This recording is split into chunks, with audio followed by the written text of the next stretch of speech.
Morning, church. It's good to see so many guests with us today. We're glad you're here, and we hope you're encouraged by your time with us. I tell you, this morning, everything I've heard has been such a blessing. The class on evangelism was just really good. Such good advice and counsel in that. I appreciate that, Mark. And the songs, Andrew, I'm going to have to move these Kleenexes back down by my seat because it got to me again.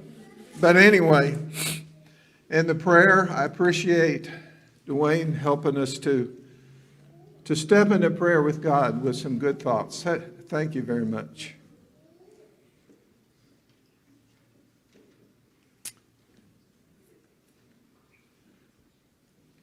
Little children are such a blessing.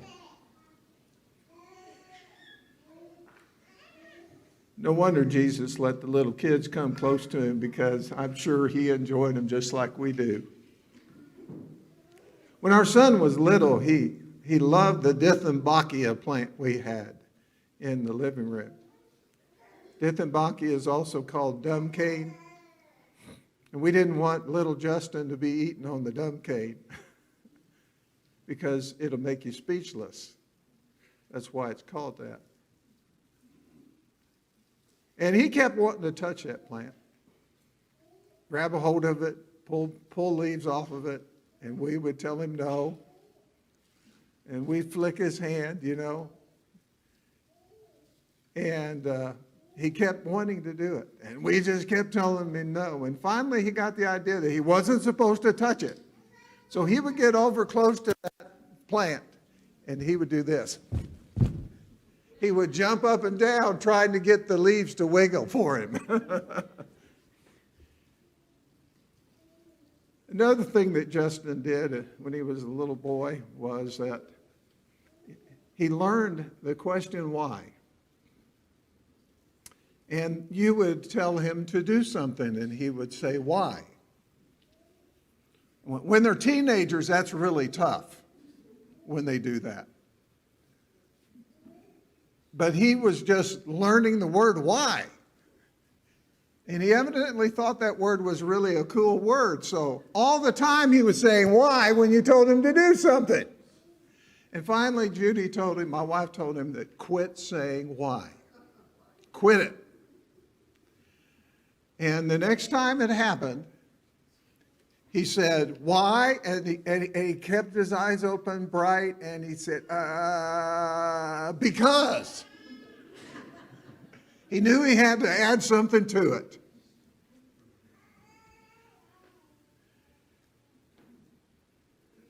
Kids sometimes ask those questions to us.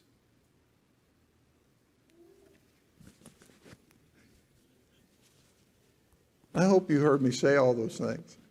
How? Why? What? Growing up on the farm, there were lots of times we asked why about things we were doing that were important things.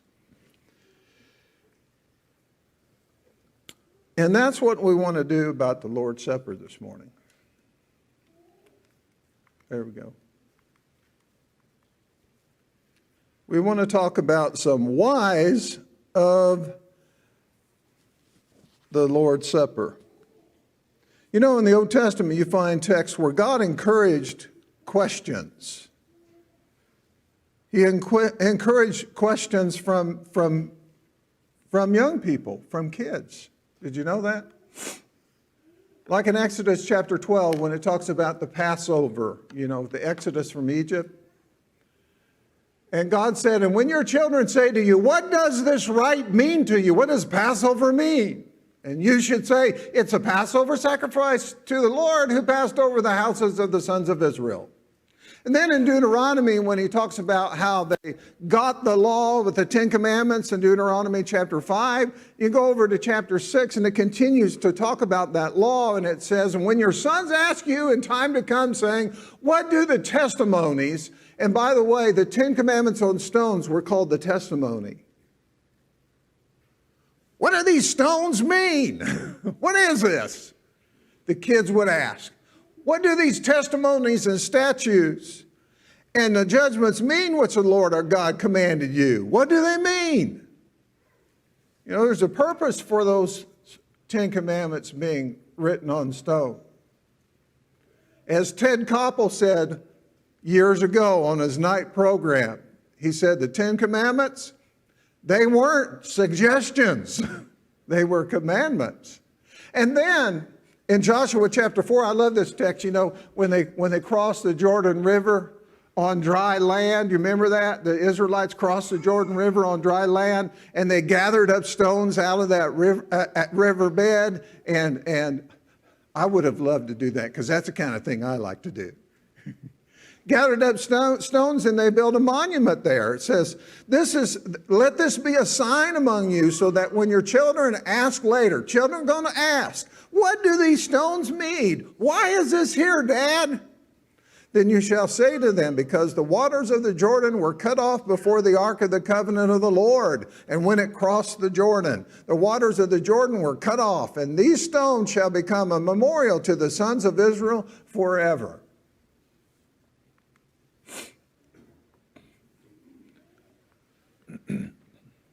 Did you ever notice that sometimes the kids are wondering, what is this Lord's Supper thing? You know, we're all sitting here as adults or teenagers even eating the Lord's Supper, and the kids are getting passed over there, right? When they're real little, maybe they want to grab it, you know. I want to participate in this. They may be wondering why we eat the bread and drink the fruit of the vine in such an unusual way. It's unusual, isn't it? From what they do at the supper table. And they may be wondering why we do this just on Sundays. And they may be wondering why we do this every Sunday. We come and do this.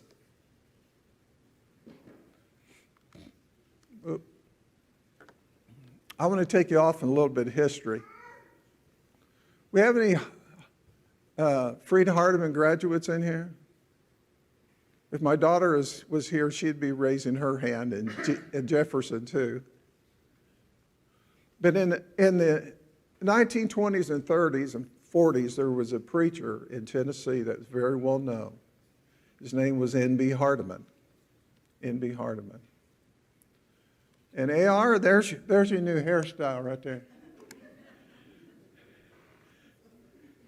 Yeah, I'll try that, see what that looks like next Sunday. But he used to preach in Nashville, Tennessee in that time period at Ryman Auditorium, you know, where they held the Grand Ole Opera. And I think that auditorium, I've never been there, but I think it holds about 2,000 people. It's pretty big. And he would have huge crowds. And I remember reading that there would be crowds in line outside waiting to get in, and there wouldn't be enough room for them to get in. And right there is an advertisement of him preaching there way back in the 1920s, or 30s, I believe, 30s. But anyway, N.B. Hardeman had a lot of influence on Churches of Christ in that time period, and has even since. And his sermons in the Ryman Auditorium were done from 1922 to 1942. It's really significant. And he had a series of New Testament gospel sermons, and this is from Wikipedia, by the way. I just copied it up right off of Wikipedia. He's a minister of the gospel with Churches of Christ, and they were sold-out events turning away up to 3,000 people. So popular, the lessons were published in the then Nashville Banner and Tennessean in the newspapers. They wrote them. How about that? It's no wonder there's lots of Churches of Christ in Tennessee and close states. But anyway, when N.B. Hardeman was preaching there, one time he preached this lesson. He was preaching a lesson, and he used the Lord's Supper to illustrate it. He said, "May I suggest to you now that there are three ways by which God teaches us his will, his word, his way. Now hear them. First, he teaches by direct statement, by positive command, saying a thing in so many words. Now that is one way. Well, there's another. You might not have a direct, thus saith the Lord, but if you can find an example approved and inspired by divine authority, that is God's way of teaching. So God teaches us in his word through direct statements, commands. He also teaches us through approved examples. And then he said this. Then again, there is a passage in the Bible from which a necessary conclusion and inference must be drawn. So God teaches us through logical conclusions. I am willing to accept the statement that the Bible teaches that thing. So watch them. How does God teach us? First, by direct statement. Second, by approved example. And third, by a necessary inference. And I'm going to tell you right now, among churches of Christ, there's a lot of people that don't believe this anymore. But I think you can't understand the New Testament any other way. You can't. There are direct statements. There are examples to follow. And there are some logical conclusions that God expects us to make. Well, there you go. I just thought you might be benefited by learning a little bit from N.B. Hardeman. How does the New Testament instruct us with commands, examples, and things necessarily implied? So, did I jump ahead? Yes. Here's some whys of the Lord's Supper. We partake of it because the Lord instructed us to do so, commanded us to do so, right? Drink ye all of this, Jesus said to his apostles, right? At the Last Supper, right? And Paul in 1 Corinthians 11 said, Christians, Jesus told us to do this. You need to do this. We do it on the first day of the week, Sunday, because that is the example given to us in Scripture in Acts 20 and verse 7. The disciples came together on the first day of the week to break bread. And we see that they were together on the first day of the week according to 1 Corinthians 16, the first two verses. And we do it every Sunday because every week has a first day of the week. It's a logical conclusion, right? And so you've got the command, you've got the example, and you've got the common sense conclusion. And N.B. Hardeman used this Lord's Supper as an illustration of his point there in that lesson that we quoted from.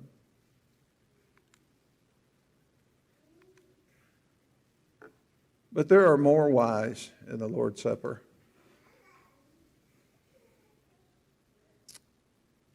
More whys that are more touching than just looking at the mechanics of why we do it. We are doing what our Lord Jesus desires for us to do. You just think of him sitting there with his apostles at the table and saying, this is my body. Partake of it. This is my blood, which is poured out for many for remission of sins, for forgiveness of sins. Drink ye all of it. Do you feel the moment as they must have felt it? That's a why for why we are partaking of it. And we are seeking to remember the great value his crucifixion means to us. I live with forgiveness every day. I live with joy in my heart every day. I live with hope in my heart every day. You got to have that in your heart. And we are proclaiming to the world the importance of his death. Paul says we're proclaiming until he comes the importance of his death and resurrection. And by the way, as we eat the Lord's Supper, and we have our kids there sitting beside us, We're giving them a memory, aren't we? We're giving them a memory that might just last a lifetime. These are some whys for why we partake of the Lord's Supper. Thank you.